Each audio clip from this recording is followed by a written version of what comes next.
What is going on, guys? Shadow870 here, and I'm bringing you Infected on Fallen, but this video is mostly about just my thoughts on Black Ops 2. With all this Black Ops 2 stuff going about, it's really getting kind of exciting. Now, recently I bought the Hardened Edition for Black Ops 2, and I bought the Founder Edition, so I'm pretty much set up for Black Ops 2, and I put all my chips into one basket. About the features that Black Ops 2 has, it has the score streak system, which is really cool. It has the new creator class thing. Hopefully, there's a lot of things going on in Black Ops 2. It has zombies, several different game modes for zombies, and it looks pretty good.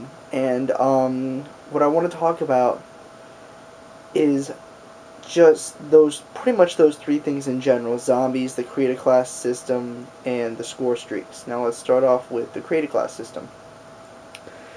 As we all know, who's been paying attention to Black Ops 2 and taking it seriously, you get like a 10-point system, and pretty much you just go along with that. You get a 10-point system, you put things on your class no matter how you want them, and that's pretty much how you roll. There are a couple things that take more points.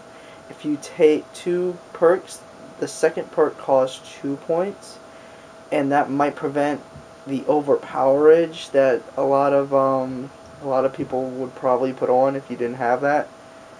What I would imagine is you can get a little bit more, or you can get a little bit more than regular Call of Duty, but like in any other Call of Duty, but you're also taking away something. It looks really balanced to me. Like, you could have a primary with no secondary, but add on a perk and you lose the ability of that secondary. So for people who always complain, like, why do we have to have this? You know, why do we have to have the tactical section? I don't even use that, or then you can take that off and not have it, and there you go. Or someone saying, man, I really just don't want a primary gun right now. I mean, a lot of people I don't think say that, because that hasn't been an option, but I bet you some people will. They'll just go out with a knife or something and stab everybody. Now the second thing is the zombies game modes. I've heard several different things. I've heard that there's several different game modes where you can be a zombie, be cured, where you can do it kind of like search and destroy style, where you just die once and that's it. There's a lot of things, and it looks really cool. And I've heard there's like 4-on-4 zombies. I've heard a lot of things out of zombies. One thing that really excites me, since I have the Hardened package, is the Nuketown zombies. If you get the Prestige Edition or the Hardened Edition, you get Nuketown zombies. You get zombies on Nuketown 2025. And also you get Nuketown 2025. In general, it's a multiplayer map, but you also get zombies, and I think that's really cool. I am so excited to pop in Black Ops 2 when I get it and just play freaking Nuketown zombies, because that map is so much fun, and having zombies on it is like, oh my god. I can't even like describe how good that's going to be. It's going to be so much fun. As for everything else, it sounds like the zombie maps in general are probably going to be like any other zombies maps.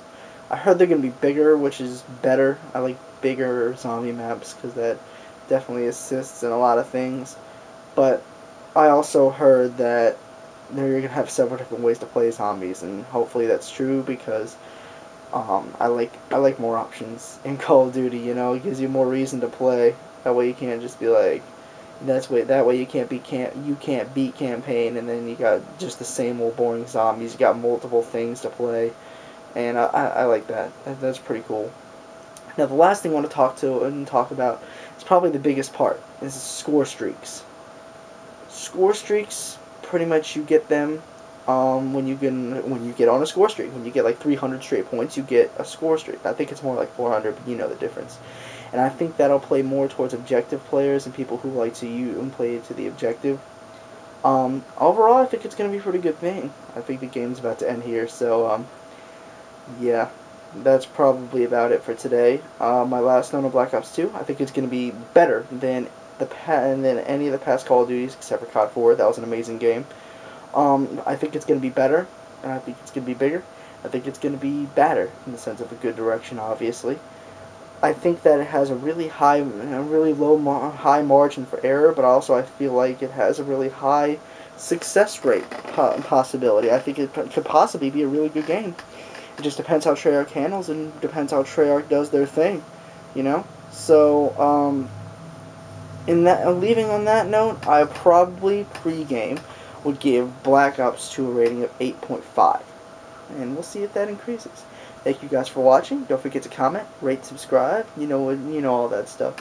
And later.